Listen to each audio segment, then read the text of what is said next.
welcome to our baby journey. If you haven't, you can always, if you prefer not listening to the channel or a video, you can always go on to Apple Podcasts there or Spotify to listen. If you missed anything from chapter 1, just kind of introducing, I guess, our journey to everybody, you can always go back and rewatch chapter 1. But anyway, I'll kind of tell you where we were after that initial loss in 2016. We had lost an early pregnancy, natural passing of everything, and then being told to wait about a year. So again, if you've already conceived, and even though that ended in loss, you're being told by a physician that, you've been able to conceive, which makes sense on the books, of course, shows that you ovulate, shows that your husband has the equipment that he needs, and you've been able to conceive. So you really have to wait a year, because with any healthy couple within, reproductive age group, it does take about a year for any healthy couple to actually conceive. So if you've conceived, they wait a year to do any other initial testing. So we waited, got some more blood work and labs, and everything came back fine. So we decided to take our care to another clinic out of town to see what they could do for us, and again, very limited in what they can do. So I was put on Clomid at first, and I definitely had some reactions to it. It just depends, of course, it's trying to amp up that ovulation stage of your cycle to hopefully release maybe more eggs, just to get they know you ovulate, or it can be given to a woman who does not ovulate, just to get that ovulation boosted, I guess, if you could say.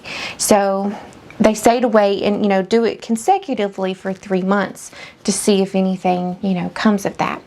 And we did, and nothing came of it. So I took a break, and it's always important to take a break in between any kind of treatment. It's just mentally, it's wise to do that. Physically, it's wise to do that, and just kind of take a step back for a moment. So we did, and that's also very stressful, because as a woman, you feel like, or at least I felt like, that was my calling as a woman. I need to be fruitful with my husband, and it's just something that was ingrained inside my heart, my mind, just wanting to conceive, to have children, to have that nurturing, I guess, aspect. But anyway, we tried that. We tried Letrozole as well. Again, testing the levels after that ovulation stage to see if progesterone did go up, to make sure I was responding to the medicine, and I was every time, responded well to the medicine. It was not an issue. So anyway, we decided again, after a few cycles of the Letrozole, to take a break. And just kept going back and forth until finally I did ask that, the OB, or my gynecologist at that time, can we just go ahead and be referred to a fertility specialist? So yes, he said, yes, I understand, and I've really done all that I can do and offered all that I can. So that's what we did. So our next step was this fertility specialist. It was still in the vicinity, it just about a 30-minute, 40-minute drive. So we decided to do that. It's still a juggling act, because we work, we're school teachers. It's driving to this place and back on a whim, and trying to get medicine set up, and a lot of that is out of pocket as far as cost goes. And of course, they want to run all the same tests, and this is within that 4-year span. So we try for about a year at one clinic, and then we go to the fertility clinic too, and we try there for some time, and time just keeps passing. And again, it feels like I'm on this invisible time clock, and I'm just not getting anywhere, and it's very frustrating. But we go to the fertility specialist. He runs all the same tests again. And that's most of the diagnostic testing for our insurance covered it. But there are some things that they'll expect you to pay, and they need payment then. It's out of pocket. That's stressful too. Anyway, all the labs came back fine. Of course, I already expressed that they probably would, and they did. So the next step, of course, in your reproductive system is looking at your tubes, because obviously it's very important that a woman's tubes are not obstructed in any way, that the egg can come down, meet the sperm, and then continue its travel onto the uterus, smooth travel with no mishaps. So I had already kind of read up on this. I even spoke to women personally who had endometriosis, any PCOS, anything that hindered their, I guess, conceiving journey, or journey to conceive, and knew right away that if I really wanted 100% certainty that there was something wrong with my tubes, that I had to have a laparoscopy surgery, which at that time was very scary to me. Surgery is scary, anesthesia is scary, recovery time is scary, all of those things, taking off work, paying out of pocket, everything. And it was just one more brick on my shoulders. And then just really just going to work every day, you know, like I expressed before, being a teacher and trying to conceive is so tough. And I can only imagine for anyone else, it's just tough anyway. But then to be there every day, knowing that there are some children that go home and don't have that loving family, it's just hard mentally. It was taking a toll on me. But anyway, so our fertility specialist at that time said we will do an in-office procedure first. And this procedure is called a FemView. So the FemView is, again, in office. You just go to their office, minimal prep. You get in the stirrups there. Anyway, you get in there and they will try to push through a saline solution in your tubes to determine if there's any blockage. At that time, I literally came up off that table because it was so uncomfortable. It hurt.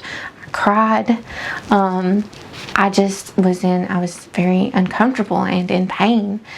And he said from that pain and the way that it wouldn't push through, the saline solution would not push through my tubes, that my tubes were in fact blocked. Okay. At that time, my husband and I, we got in the car and I was devastated. It felt like reliving a loss all over again. Like my tubes, like I have to have my tubes. There's no way we can conceive. What do we do? And so there's the next step after that. They're not going to give you more medicine because now they've said, based on this FemView, your tubes are blocked. Now, he did explain and follow up with, you could have a spasm, okay? The stress from the procedure itself could make those tubes collapse. There could have been a simple mucus plug and there wasn't just not enough force to push through. Okay, so the next step would be the X-ray, the HSG. And there's a whole scientific term for what HSG stands for, but I'm pretty sure I would butcher that pronunciation right now. But anyway, HSG is the next step. So they'll X-ray your tubes. You would have to go into the hospital, and it's just outpatient. It's quick. It's nothing. It's like an exam again, like a yearly exam for a woman. But almost the same as a FemView. You get on the table. They're going to place the speculum inside you and try to push through this dye. And at that time, it's an X-ray. So on the screen, you're going to be able to see the dye push through the tubes, and they'll be able to see if it's free flowing and spills over, or if there's one or two blockage, you know, your left or your right side. So my husband is standing out there, and he can watch from outside that screen. Now the clinic that we were at is actually a facility that's associated with the university. So there were a couple of students. Of course, they asked first if they could watch. Of course, that's fine. But they're watching, the doctor's looking, and sure enough, both sides, just free-flowing, beautiful. The shape of the uterus was great. Everything was intact and great as it should be. Very confusing. Very, very confusing. So again, we follow up with him and he says, no, your tubes are not blocked. Maybe it needed a little bit more force, and maybe it was one of those spasms before with the FemView, but your tubes are fine. The shape of the uterus is great. Like, it's great. You've got it. It's right there. So, what a victory. What a great feeling leaving that day from, again, this roller coaster ride. And if you've ever struggled with fertility, you know the roller coaster ride. If you've ever struggled with miscarriage and loss, oh my goodness, you know the roller coaster ride. So again, one of those days where you leave and you're up here and you're just like, it's going to happen now. It's just going to happen. And you're just, I can't even describe the almost weightless feeling, like, oh, finally those bricks I described before just lifted. So we're ready to go. Next step, let's do this. Well, again, I already ovulate. I already have a natural, normal cycle. And now I'm being told that my tubes are not blocked. So, it's a fertility clinic. So, of course, they're going to suggest, well, this is a greater percentage probability if we go ahead and give you some more of the medication, a trigger shot, and timed intercourse. Look at how much the percentage goes up or increases. So, of course, yeah, all this time has passed and all this heartache and the negative tests. Yes, we want to do that. So we tried that out and it was pricey. We did a couple cycles where I took Letrozole, and they ordered, and it came in a little ice box or styrofoam box, cool box, an HCG trigger shot. So we were instructed to do it, take your medicine these days, and then have, administer the shot. We actually had a nurse from the school, administer the shot.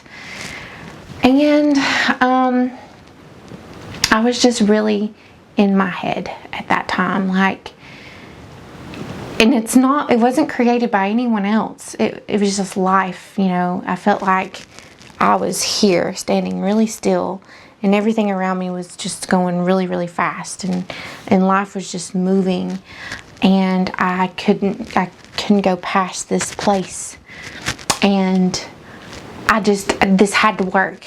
There was no other option. I wanted this to work so bad. This had to work, and it really took a toll.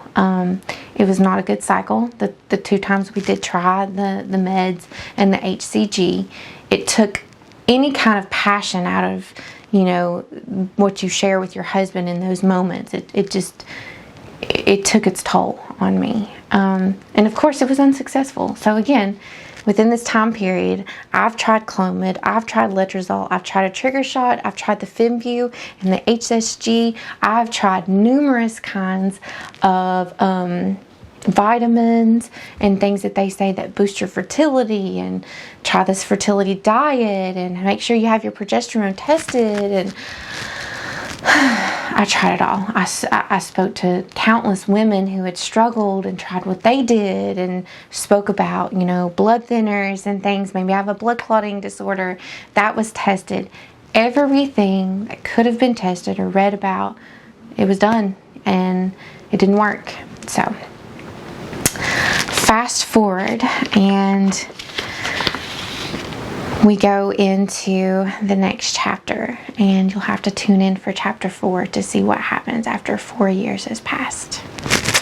Also, I would like to say, as I end this chapter, make sure you like and subscribe to this channel so that you get updates, constant updates. Of course, I'm trying to get you into presently, because now we're in 2022 and things are moving along. We've got some good news and still kind of in that waiting period as well, but you'll just have to come back to see. Again, like and subscribe our baby journey.